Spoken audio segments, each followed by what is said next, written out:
Hello and welcome to another episode of the Meera Gandhi Show. Today we will discuss creativity. We will speak to master artists from Latin America, Colombia, Juan Bernal, as well as to LaVelle Olexa, founder of LaVelle & Co., a mentoring group, and she was also former senior vice president of Lord & Taylor chain of stores. Both will give us their take on creativity. You are in for a treat. So here we are in Hoboken, in Juan Bernal's stunning studio, overlooking the Hudson and Manhattan skyline as we discuss creativity.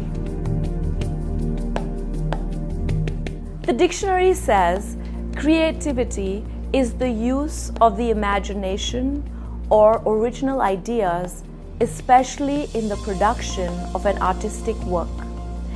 Synonyms like inventiveness, imagination, innovation, innovativeness, originality, enterprise, initiative, resourcefulness are all a very big part of creativity. I personally think creativity is an expansion of the soul. It is the process that takes an idea from the abstract thought and makes it manifest in the absolute real form. It is a process that gives us both joy and happiness. As we think about this and explore the topic of creativity, let us take our 3 calming breaths as we have been doing together on all these shows. Find a place wherever you are, in your office, in your home, on the street, in the park, and let's take 3 seconds to take 3 centering breaths as we chant Om. Are you ready? As I sit down, let's start breathing in.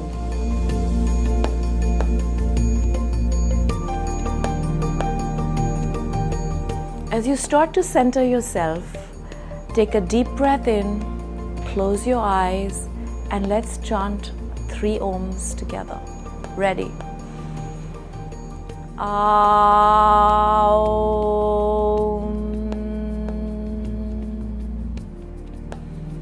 Aum.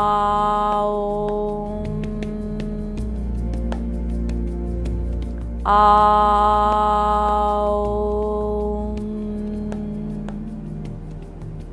Slowly open your eyes. Find a smile on your face. And as you center yourself, let's get ready to explore the topic of creativity together.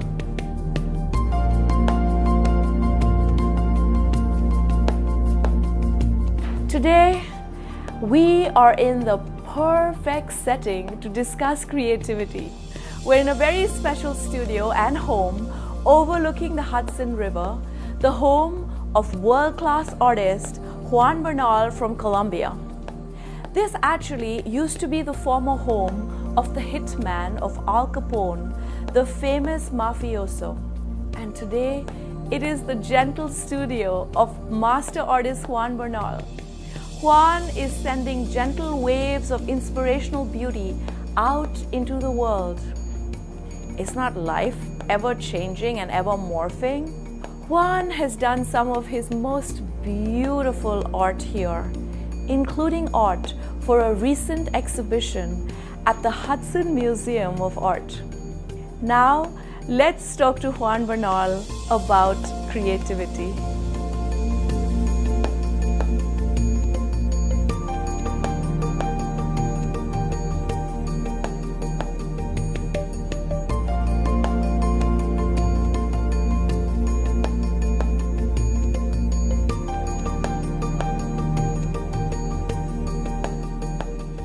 Juan, welcome to the Meera Gandhi Show.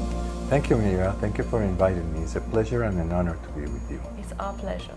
So today we are discussing creativity on the show.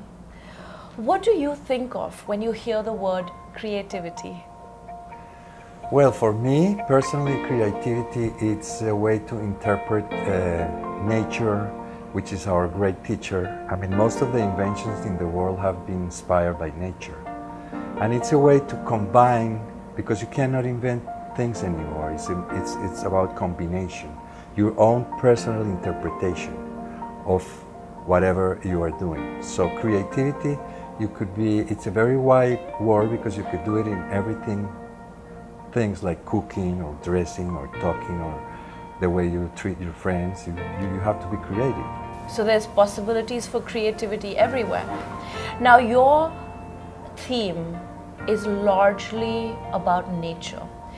I know you for many years. You're a good friend of mine. You used to do landscapes, then you started doing the soul of flowers. Tell us why you paint about nature. Well, I was born in the countryside in a farm. I grew up, my grandmother had a very large botanical garden. She brought seeds from all her trips. There were trees that she brought from India, mangoes. From Australia, she brought species and orchids from all over the world. And I grew there, and I was, it was it was my day-to-day life. And I just have it in my blood. It's in your DNA, it's in your Right, psyche. in my DNA, right. And here you are in Manhattan, bringing that beauty alive. My next question for you is, you have a very special technique that you have developed over the years. Can you tell us about your technique? Yeah, well, as you see, my work is about the beauty of nature and the importance of preserving it. I use my photographs since I was in high school. I've been a photographer. I use my photographs as a step for my paintings, Okay. in which I get the information of the photographs, but I never paint the photograph as is, but I do a design. I am an architect, so my work is based on my photographs, but I make a new composition, a new interpretation of nature. Beautiful. And you were telling me once that you do like different layers. Even though this looks black, the basic layer beneath it is yellow, Right, which sort of blew me away. Tell our viewers a little bit about that. Right. In some cases, I prepare The canvas with the canvas with yellow, and all the yellow that you see is behind. it bleeds through. And then I construct. I work in black and white and sepias first, and I do all monochromatic, and then I build up in transparent layers of color, all the colors one after another. For instance, this painting has about 18 coats, different Amazing. layers of paint. So Amazing. when the yellow has to go through all those different layers, it reverberates. So it gives it a more intensity. That's why your work is so vibrant, and the dewdrops. Oh my God, I feel like I can touch the water in the painting. It's brilliant.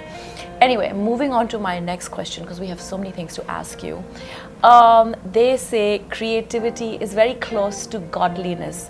How can people express their creativity in their daily lives?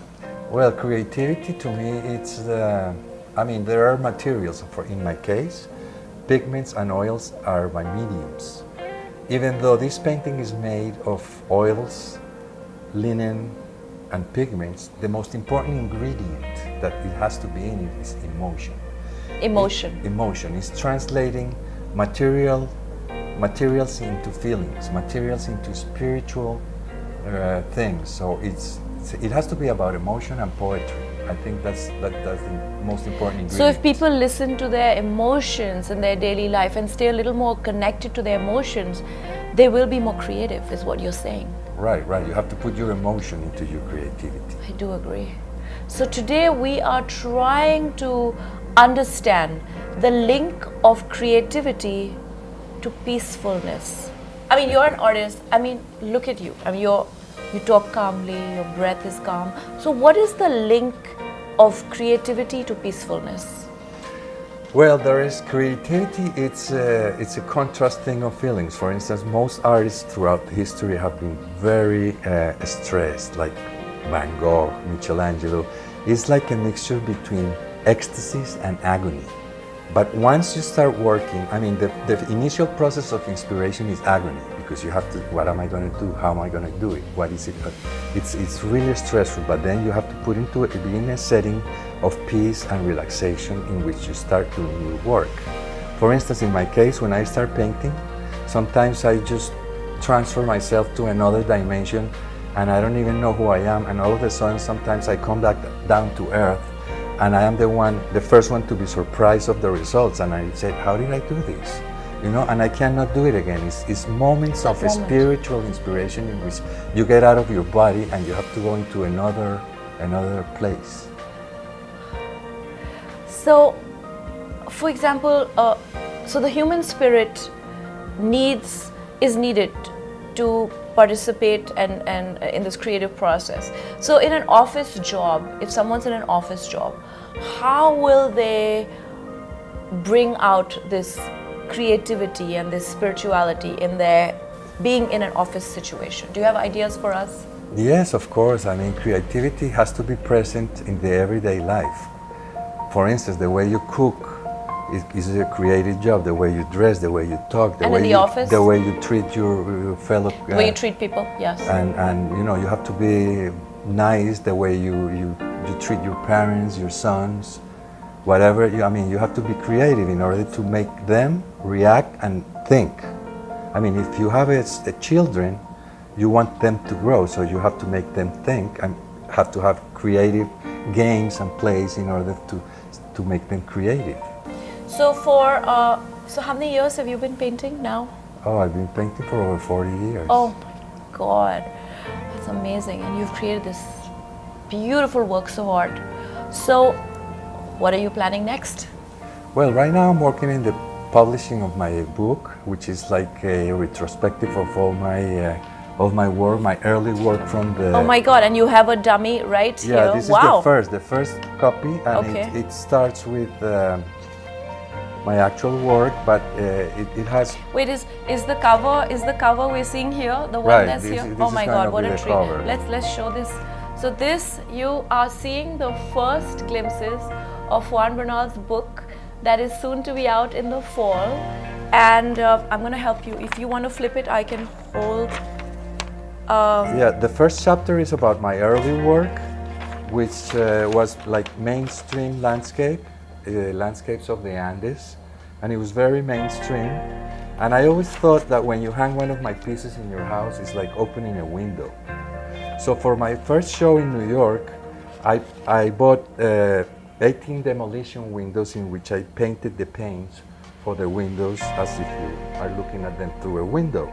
When I did this work, I wanted, for instance, this work is 9 pieces, but I want each piece to work individually as a painting, and they work as a whole. This is a very important piece of my work because when I was doing this work, I discovered the importance of the close-ups.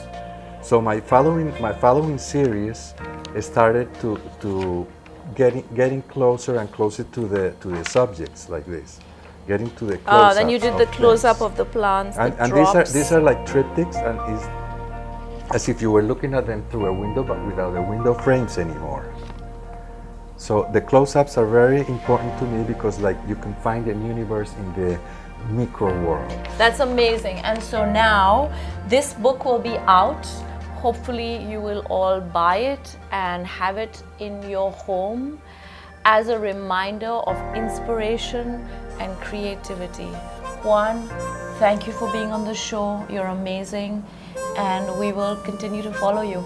Thank you so much, Meera. It's been a pleasure. Thank you.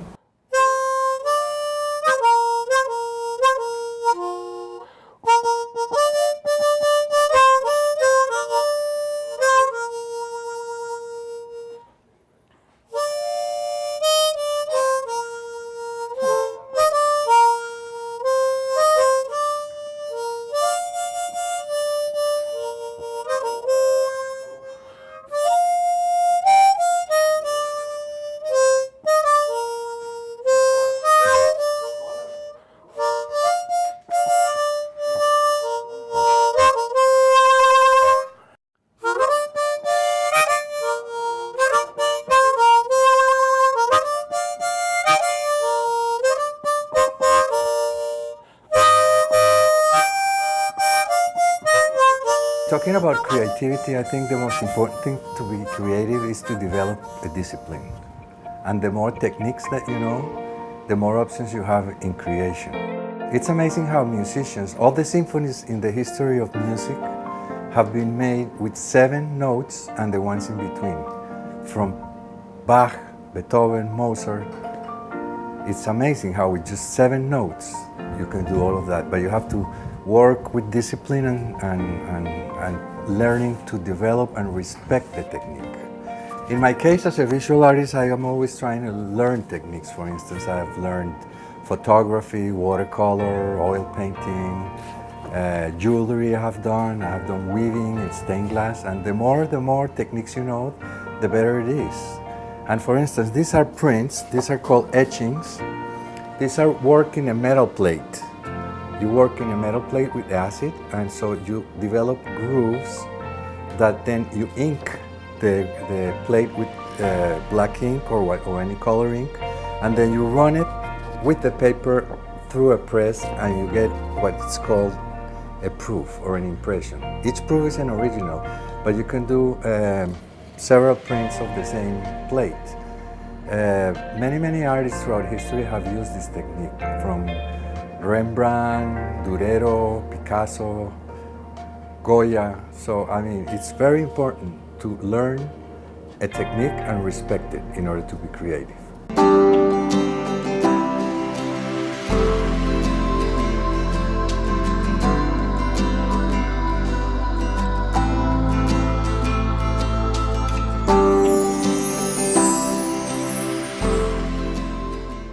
Before we bring our next guest onto the show, we have 3 tips on the Meera Gandhi show to help bring creativity into our lives.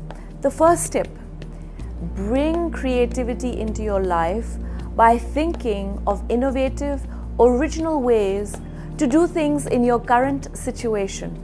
Don't go by the norm. In short, be creative and original.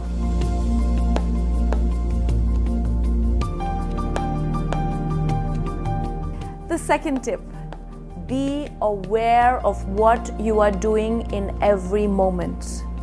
Use your instinct in your choices, and you will find you're being creative.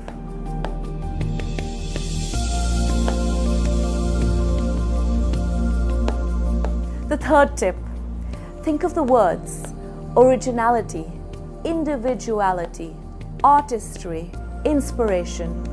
Add one of these qualities to your life every day in some shape or form, and you will find creativity will unfold.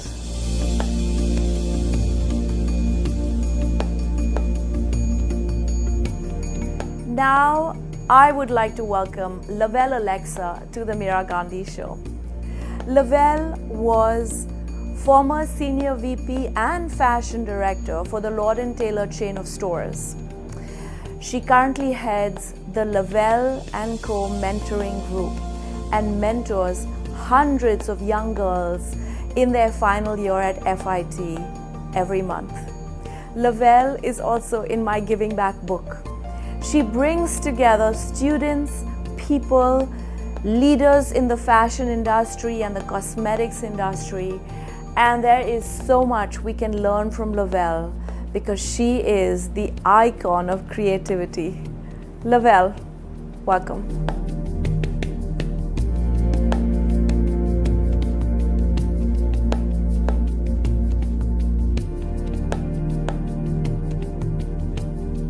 LaVelle, welcome to the Meera Gandhi show.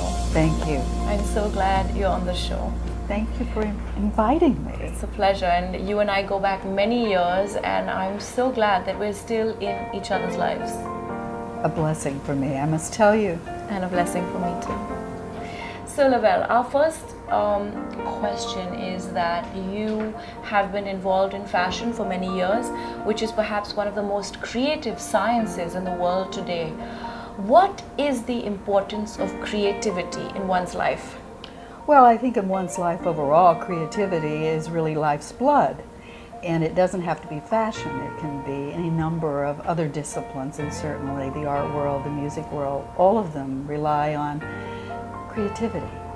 As a mentor of the amazing LaVelle & Co. group that you founded to mentor young girls in their final year at FIT, as a mentor, how do you foster creativity? Well, I think creativity comes from exposure. And I think one of the most important things that I've found about LaVelle and Company is that we actually bring face-to-face communication, which seems to be somewhat of a lost art today, to people you might not have met in your life or a path you might not have crossed. And creativity is, for me, is really learning about someone else and what someone else does and how someone else thinks and perhaps another road that you didn't take. You were very creative when you started this mentoring group because if you remember, I talked about your group on CBS, the morning show. Yes, I do recall. Yeah. When I used it as a creative example of how you are doing good work, but there are no checks written or money exchanged, and you're still reaching out to hundreds and hundreds of people. You just found this very creative way of creating a mission to help others.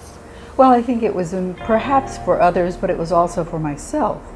I think that if anything, my joy in life is curating people. Perhaps I don't curate art or fashion at this point, but bringing people together to me is so joyful and has really been rewarding since I left Lord & Taylor. And recently I was at the Conservancy hat luncheon and I bumped into Victor Costa, and one of the first things he asked me, how is that beautiful LaVelle Olexa? She's the person I most miss from his Lord & Taylor days, because you have really fostered and kept those creative links alive through the years. Well, it's certainly important to me, and it's brought so much more to my life than perhaps another road might have been. Just seeing these young people and what they're experiencing. And I do think that the concept of face-to-face is something that we really do need to foster. You know, you really get no inflection in an email. And I think that learning to look into someone's eyes. To interaction. The interaction, the soul. It's priceless. Absolutely.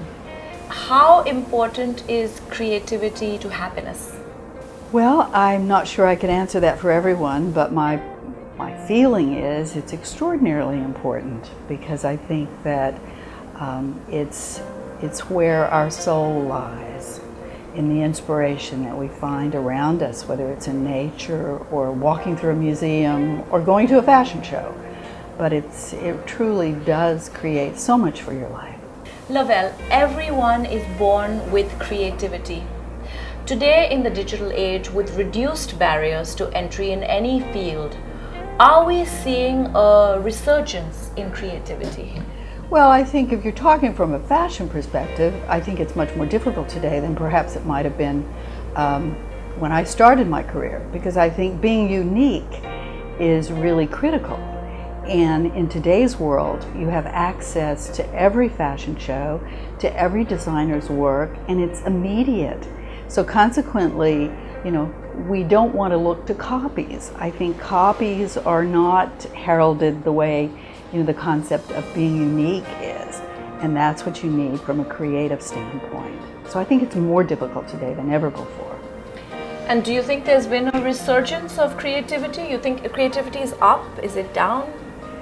I think that we're dealing in a situation where as I say, it's far more difficult. And I think that we have to find our inspiration in many ways. And we have to be sure that we're not finding it just in our own immediate field. I think it has to be more than that. So consequently, you know, I think we look perhaps further than we would have in the past. You must search for it today.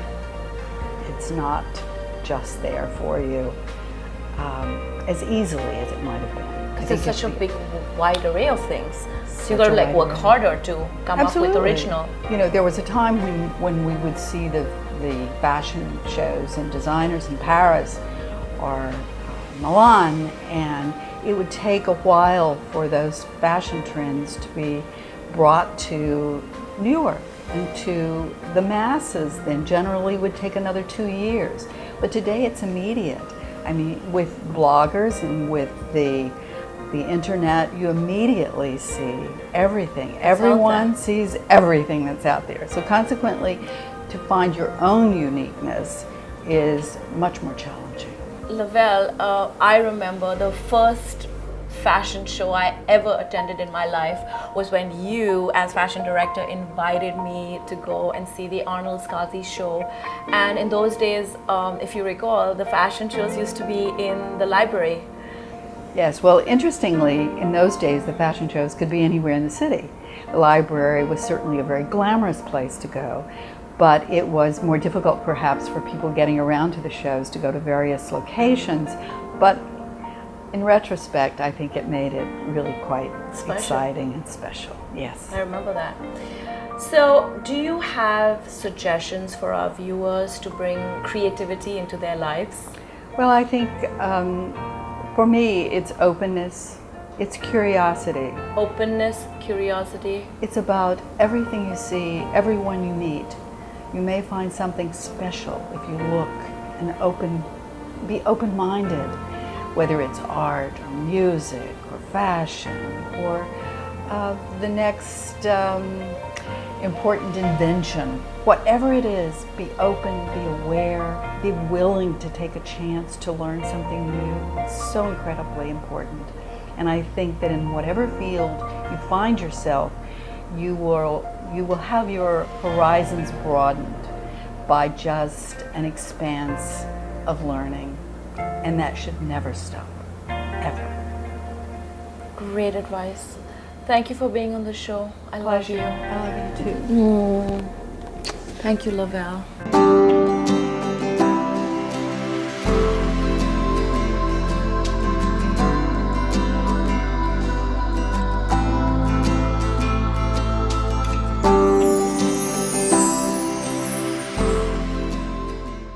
Welcome back to the Meera Gandhi Show. Over the summer, I've had many talented people assist with the show. One of them has been our amazing summer intern, Liv Huang, who is a talented musician and also a fantastic gymnast. Liv will play the piano for us. Please enjoy and please welcome Liv Huang. Would you bleed for me? Lick it off your lips like you needed me. Would you sit me on the couch with your fingers in my mouth? You look so cool when you're needing me. Let's cause a little trouble. Oh, you make me feel so weak. I bet you kiss your knuckles right before they touch my cheek. And I've got my mind made up this time. 'Cause there's a menace in my head. Can you see his silhouette? Can you see his silhouette? Can you see his silhouette? And I've got my mind made up this time. Go on and light a cigarette. Set a fire in my head. Set a fire in my head tonight.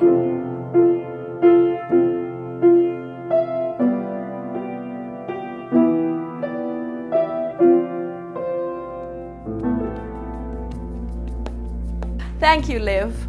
From here, we will soon end this episode on creativity. I hope you have enjoyed the collective ideas on this show, and I hope it's given you fodder for bringing creative ideas into your own life. My closing thoughts today on creativity are in the form of a poem. When I was growing up in Pune, I was taught this poem in school, and through the years, as does all poetry, this one has given me many moments of joy. It's called Someone, and it's by the British poet Walter de la Mare. You might even know it. Say it with me. Someone came knocking on my wee small door. Someone came knocking, I'm sure. I listened, I opened, I looked to left and right, but naught there was a stirring in the still dark night. Only the busy beetle tapping on the wall. Only from the forest the screech owl's call. Only the cricket whistling while the dewdrops fall. So I know not who came knocking at all. at all. Walter de la Mare wrote this whimsical, timeless children's poem published in the Peacock Pie in 1913 in England. This has brought lasting joy to so many of us. So today, I hope, inspired, you will delve into your inner nature and find that well of creativity.